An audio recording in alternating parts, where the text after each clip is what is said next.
उतने ही ज्यादा ज्ञान की मोती लेके आओगे। ये गुणवाना का दर्शन है, जो गुणवाना का आंदोलन है। जो राजनीति करने वाले लोग हैं, वो लोग जब अपने नजर से देखते हैं तो लगता है कि ये गुणवाना आंदोलन सिर्फ एक राजनीतिक आंदोलन है करके।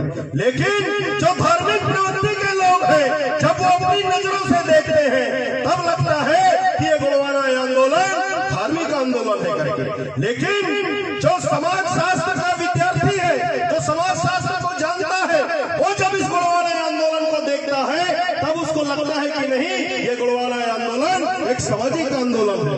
जो सांस्कृतिक क्षेत्र में काम करने वाला व्यक्ति है, जब वो इसी गुणवाना आंदोलन को अपने नजर से देखता है तो उसको लगता है कि गुणवाना आंदोलन एक सांस्कृतिक आंदोलन है करके। तो मेरा कहने का तात्पर्य यह है साथियों कि ये गुणवाना आंदोलन को अभी भी हमारे लोग नहीं समझ पाए, अभी भी गुणवाना आंदोलन को नहीं समझ पाए, गुणवाना आंदोलन की गहराई को नहीं समझ पाए। ये सिवनी जिस बात का गवाह है, इसके लिए मैं उठा के ले चलना चाहूंगा आपको सन 1996 में।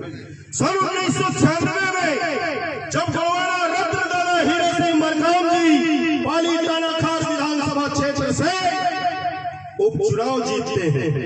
जब ये उपचुनाव जीतकर दादा मरकाम जी जाते हैं, उस समय मेरी उम्र कितनी रही होगी? 12 साल रही होगी।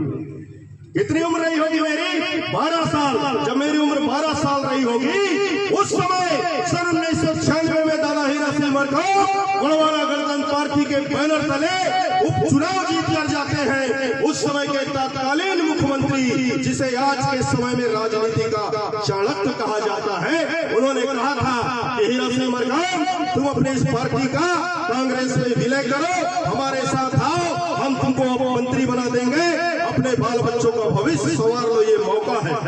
ये उस समय के तत्कालीन मुख्यमंत्री ने दादा हीरा सिंह मरकाम जी को कहा था। और ये प्रसंग को मैं इसलिए ला रहा हूं साथियों, क्योंकि वो प्रसंग की जानकारी होना आज का जो युवा पीढ़ी है बहुत जरूरी है। जानना चाहिए उस समय दादा मरकाम ने क्या कहा था। दादा मरकाम ने कहा था कि सिंह साहब, हमारे आदिवासी समाज में प्रत्येक पीढ़ी को अपना हिस्से का कुआं खोदना पड़ता है।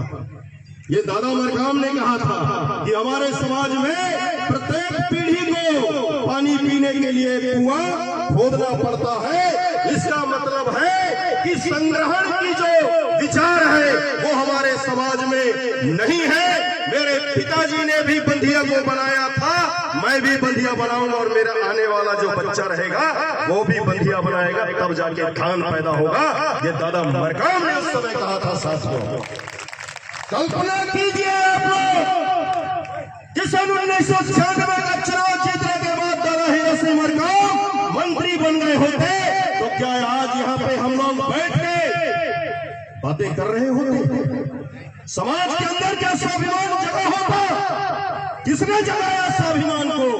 2013 का दौर भी मुझे याद है। दिल्ली में हम रहे, उस समय दादा मरकाम जी को कहा गया था कि कांग्रेस के साथ में गुणवाना गणतंत्र पार्टी का विलय कर दो, हम राज्यसभा सदस्य बना देंगे और मनमोहन सिंह जी के मंत्रिमंडल में कैबिनेट मंत्री बना देंगे।